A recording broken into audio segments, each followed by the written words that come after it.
नमस्कार, update news 24/7 में जमशेदपुर की खबरों के साथ आप सभी का स्वागत है। जमशेदपुर बार एसोसिएशन के एक अधिवक्ता के राजस्थान के जयपुर में हादसे का शिकार होने की सूचना पर जमशेदपुर अधिवक्ताओं को मिलने से सभी सकते में आ गए हैं। सभी अपने स्तर से मामले की सत्यता जानने का प्रयास में लगे हैं। उनके करीबी अधिवक्ता अनिल तिवारी ने बताया कि घटना के बारे में जो जानकारी मिली है उसकी सही पुष्टि नहीं हो पा रही है, लेकिन कहा जा रहा है कि वे जीएसटी से संबंधित कार्य के लिए पहले दिल्ली गए, फिर वहां से जयपुर गए हुए थे।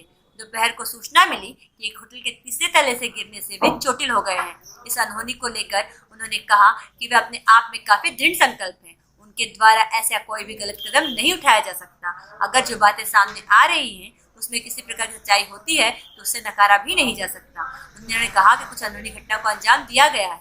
फिलहाल उनके परिवार वाले जयपुर के लिए रवाना हो गए हैं। अब उनके पहुंचने के बाद ही स्थिति स्पष्ट हो पाएगी। आखिरकार घटना की सच्चाई क्या है, फिलहाल इसे लेकर अधिवक्ताओं में मायूसी छाई हुई है। आइए जानते हैं इस संदर्भ में अधिवक्ताओं से अधिक विस्तार से। सर, एक दुखद घटना की जानकारी में क्या है पूरा मामला सर? देखिए, आज मैं जब सुबह कोर्ट आया अपने कोर्ट के कार्यों का निष्पादन करने के लिए, तो तकरीबन 12:30-1 के आसपास मुझे एक खबर मिली किसी अधिवक्ता के द्वारा कि प्रवीण दुबे की कहीं उनकी मौत हो गई है। तो किसी ने कहा कि उनकी मौत दुर्घटना की वजह से हो गई है। तो मैं काफ़ी आश्चर्यचकित हुआ, ये जानने की कोशिश करने लगा कि आखिर प्रवीण दुबे जमशेदपुर में तो है नहीं, क्योंकि मेरी उनसे परसों रात को बात हुई थी ये चुनाव ख़त्म होने के बाद, और वो मुझे बधाई वगैरह दे रहे थे फ़ोन पे। तो मैंने उनसे ऐसे ही पूछा, मुझसे उनका पर्सनल बहुत ही घनिष्ठ रिलेशन था, और था क्या मैं कहूँ, मैं है अभी तक तो मुझे इस घटना के उनकी मौत की पुष्टि अभी तक हो नहीं पाई है। लेकिन आज दोपहर में जब ये जानकारी मिली कि जयपुर गए थे वो दिल्ली से काम से, और जब आगे जयपुर गए तो वो होटल में ठहरे थे और होटल की तीसरी मंजिल से गिरने से उनकी मौत हो गई है।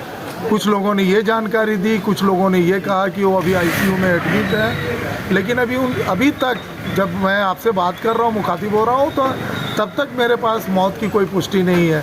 लेकिन मुझे लगता है ऐसा है कि चूँकि उनका परिवार अभी वहाँ उनके पास पहुँचने वाला ही होगा, पहुँच रहा होगा, तब हम लोग को पूरी जानकारी मिलेगी। लेकिन अभी जो वस्तु स्थिति है, हम लोग ये अनुमान लगा पा रहे हैं कि शायद अब प्रवीण दुबे हम लोगों के बीच नहीं रहे हैं, जिसकी पुष्टि हो सकता है जब कभी आ जाए 2 घंटे 4 घंटे 12 घंटे बाद भी, तभी जाकर के ये खुल के हम बता पाएंगे आपको कि प्रवीण दुबे की क्या स्थिति है। क्या ऐसा कुछ आशंका लग रहा है कि कुछ उनके साथ कुछ? नहीं, देखिए, जहाँ तक अगर कोई अनहोनी हुई होगी तो उस बात की तरफ तो मैं कुछ नहीं कह सकता यहाँ से बैठ करके।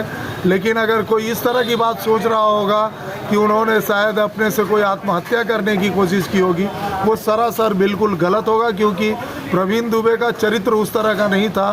काफ़ी जुझारू वकील थे वो, और इन दिनों तो अपने कामों में इतना व्यस्त है कि मुझे लगता है कि महीने में वो करीब 15 से 20 दिन जमशेदपुर कोर्ट से बाहर ही रहते थे। इलाहाबाद हाई कोर्ट जाना, दिल्ली कोर्ट्स जाना, और उसके बाद और सब ट्राइब्यूनल्स जाना, और जयपुर भी काम से वो जाते रहते थे हाई कोर्ट अपना। इस तरह के उनके काम काफ़ी बढ़ गए थे। तो मुझे तो प्रवीण दुबे को महीने में मुश्किल से 2-4 दिन कभी देखने को मिलता था, मुझे ऐसा है। और वो जो मैंने उनके बारे में अनुमान लगाना कि वो आत्महत्या कर सकते हैं, वो बिल्कुल ही गलत होगा, क्योंकि वो उस तरह के व्यक्ति थे ही नहीं। जमशेदपुर की खबरों के साथ बने रहने के लिए हमारे चैनल अपडेट न्यूज 24/7 को सब्सक्राइब और लाइक करना ना भूलें। धन्यवाद।